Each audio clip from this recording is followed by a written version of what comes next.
샬롬 반갑습니다. 좋은 아침입니다. 주님의 성령이 오늘도 저와 여러분들과 함께 하시는 복된 하루 되시기를 축복합니다. 오늘 하나님께서 저와 여러분들에게 주시는 말씀은 시편 62편 되겠습니다. 처음부터 마지막까지 우리 함께 읽어보도록 하겠습니다. 나의 영혼이 잠잠히 하나님만 바라며 나의 구원이 그에게서 나오는도다. 오직 그만이 나의 반석이시오 나의 구원이시오 나의 요새시니 내가 크게 흔들리지 아니하리로다. 넘어지는 담과 흔들리는 울타리같이 사람을 죽이려고 너희가 일제히 공격하기를 언제까지 하려느냐. 그들이 그를 그의 높은 자리에서 떨어뜨리기만 꾀하고 거짓을 즐겨하니 입으로는 축복이요 속으로는 저주로다. 셀라. 나의 영혼아 잠잠히 하나님만 바라라. 물은 나의 소망이 그로부터 나오는도다. 오직 그만이 나의 반석이시오 나의 구원이시오 나의 요새이시니 내가 흔들리지 아니하리로다.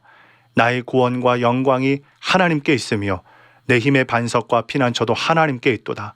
백성들아 시시로 그를 의지하고 그의 앞에 마음을 토하라. 하나님은 우리의 피난처시로다. 셀라. 아 슬프도다. 사람은 입김이며 인생도 속임수이니 저울에 달면 그들은 입김보다 가벼우리로다. 포악을 의지하지 말며 탈취한 것으로 허망하여지지 말며 재물이 늘어도 거기에 마음을 두지 말지어다. 하나님이 한두 번 하신 말씀을 내가 들었나니 권능은 하나님께 속하였다 하셨도다. 주여 인자함은 주께 속하오니 주께서 각 사람이 행한 대로 갚으심이니이다. 아멘. 자, 오늘 말씀을 묵상하면서 한 가지 질문을 드리면서 시작해 보고자 합니다. 우리가 보통 생각한 대로 일이 진행되지 않을 때 스트레스를 받지 않습니까? 여러분들은 얼마나 자주 스트레스를 받으십니까? 다윗은 삶의 여러 순간마다 극한 스트레스에 시달렸던 것을 우리가 목격해 봅니다. 가장 대표적인 것이 사울 때문이고 또 왕이 된 이후에는 아들 압살롬 때문입니다. 관계로 인하여서 또 자기 지위로 인하여서 여러 가지 스트레스에 시달리면서 살아가는데, 자, 그때 사람이 스트레스를 받으면 어떻게 반응을 하는지를 잠시 생각해 볼까요? 의학적으로 보면은 스트레스를 인지하는 순간에 뇌의 편도체가 경보를 울리게 되고 교감신경계가 활성화된다고 합니다. 이때 아드레날린이 쏟아져 나오게 되는데 보통 사람이라면 심장이 빨라지고 혈압이 상승하고 근육으로 혈액이 몰리게 되죠. 자, 매우 혼란하고 어지러운 상태에 있다라는 것입니다. 그때 오늘 이 시편 62편 1절을 생각해 보시겠습니까? 나의 영혼이 잠잠히 하나님만 바라며. 이 말씀은 전혀 맞지가 않는 말씀이 되어버리는 것이죠.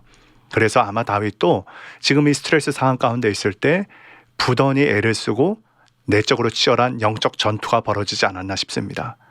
특별히 9절에 보면 슬프도다. 사람은 입김이요 인생도 속임수이니 저울에 달면 그들은 입김보다 가벼우리로다. 10절을 계속 보면요.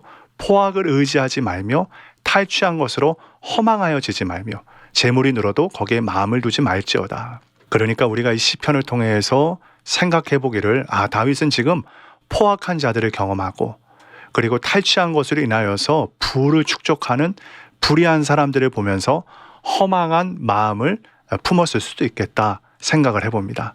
극한 스트레스 상황이라고 얘기해도 과언이 아닐 겁니다. 자, 그런데 다윗은 심장 박동이 빨라지고 뇌에서 아주 복잡한 생각들이 지나가고 혈압이 상승하고 이제 그러한 부분에 대해서 노래하는 것이 아니라 이렇게 노래를 하죠. 나의 영혼이 잠잠히 하나님만 바라며. 왜요? 나의 구원이 그에게서 나오는도다. 자, 여기서 잠잠히 하나님만 바란다라는 것이 무엇을 뜻하겠습니까? 소음이 없는 상태뿐만이 아니라 내면의 소란함과 요동함이 멈춘 상태를 의미한다고 볼 수 있겠습니다. 두려움 때문에 입이 막힌 것이 아니라 하나님을 전적으로 신뢰하기 때문에 굳이 내 입으로 변명하거나 항변할 필요가 없는 평안한 상태를 의미하는 거죠.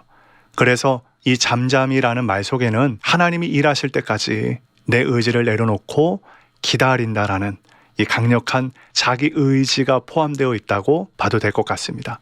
그러니까 지금 다윗은 여러 가지 답답하고 불의하고 이 억울한 상황 가운데서 모든 것을 내려놓고 하나님이 일하실 때까지 기다리겠습니다 라는 그런 의지를 하나님 앞에 드린 겁니다. 보통 사람들은 예배를 드린다, 기도를 한다, 그러면 마음이 평온한 상태에서 그것이 지속된다라고들 생각을 하는데 이 시편을 보면 전혀 그렇지 않다라는 것을 보게 되어집니다.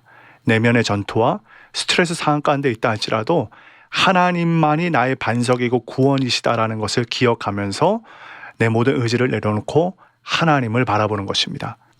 오늘 이 시편의 도전은 바로 여기에 있습니다.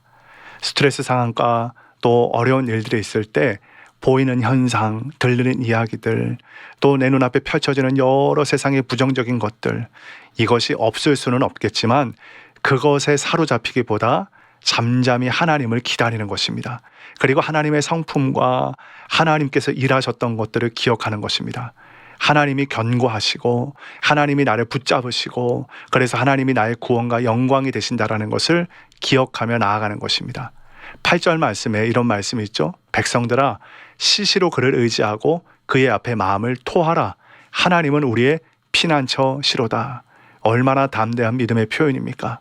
자기 스스로만 그 마음을 달래는 것이 아니라 하나님이 나의 구원이시야, 내가 하나님만 바랄 거야 라고 자기만 그러는 것이 아니라 백성들 앞에, 많은 사람들 앞에 하나님을 의지할 것을 담대하게 선포하는 것입니다. 이것은 결국 자기 경험이 아니고서는 결코 이루어질 수 없는 고백이라고 생각합니다.